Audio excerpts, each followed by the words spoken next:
Hi friends, welcome to Relax Recipes. இன்றைக்கி ரொம்ப super கிறிஸ்பியான ஒரு ஸ்நாக்ஸ் ரெசிபி தான் பார்க்க போகிறோம். இது இன்ஸ்டன்ட் ரெசிபிலாம் இல்லைங்க, அந்த காலத்துலேருந்து செஞ்சிட்ருக்க ஒரு ட்ரெடிஷ்னல் ரெசிபி தான் குனுக்கு. அதை தான் இன்றைக்கி நம்ம செய்ய போகிறோம். ஒரு கப் அளவுக்கு நான் இட்லி அரிசி எடுத்துருக்கேன். இட்லி அரிசி எடுத்துக்கலாம், நம்ம நார்மல் சாப்பாட்டு அரிசியும் எடுத்துக்கலாம். எந்த கப்புக்கு நம்ம அரிசி அளந்துக்கிட்டோமோ அதே கப்புக்கு மற்ற பொருட்களையும் நம்ம அளந்துக்கணும். அரை கப் துவரம்பருப்பு, அரை கப் அளவுக்கு கடலைப்பருப்பு, ஒரு டீஸ்பூன் அளவுக்கு உளுத்தப்பருப்பு சேர்த்துக்கலாம். உளுந்தப்பருப்பு நிறைய சேர்க்கக்கூடாது, ஒரு டீஸ்பூன் போதும். இதை கழுவி எடுத்துக்கலாம். கழுவி எடுத்தாச்சு. இதில் 3 மிளகாய் வத்தல் சேர்த்துக்கலாம்.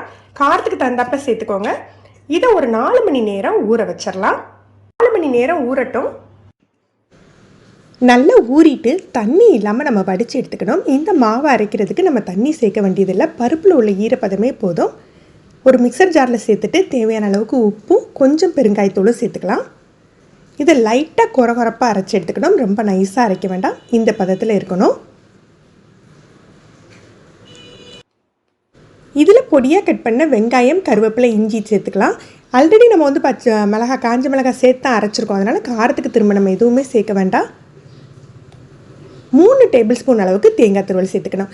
இந்த குணுக்குக்கு தேங்காய் துருவல் தான் ஒரு நல்ல ஒரு டேஸ்ட்டு கொடுக்கும். தேங்காய் துருவல் ஃப்ரெஷ்ஷாக துருவுனது சேர்த்துக்கோங்க. இதை நல்லா மிக்ஸ் பண்ணி விட்டுறலாம்.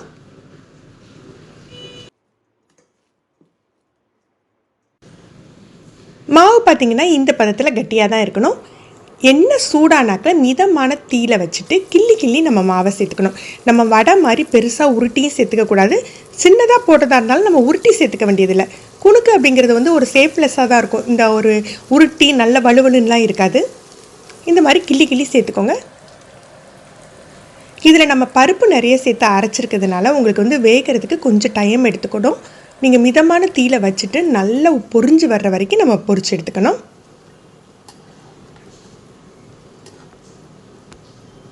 நம்ம ஃப்ளேமை கூட்டி வச்சுட்டா உள்பக்கம் வேகாது, கொஞ்சம் மாவு தன்மையாக இருக்கும்.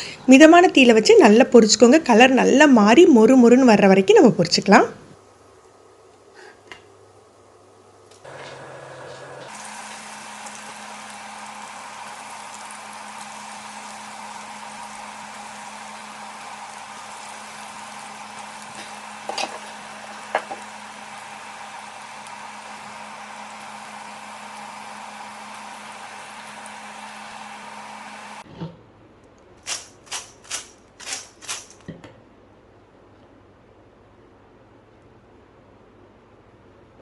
நல்ல மொறுமொறுப்பான குணுக்கு தயாராகிடுச்சு. இது டேஸ்டி மட்டும் இல்லைங்க, உங்களுக்கு ஹெல்த்தியான ஒரு ரெசிபியும் கூட. ஃப்ரெண்ட்ஸ், நீங்களும் இதை ட்ரை பண்ணி பாருங்கள். இப்படி இருந்ததுன்னு கமெண்ட் பண்ணுங்கள்.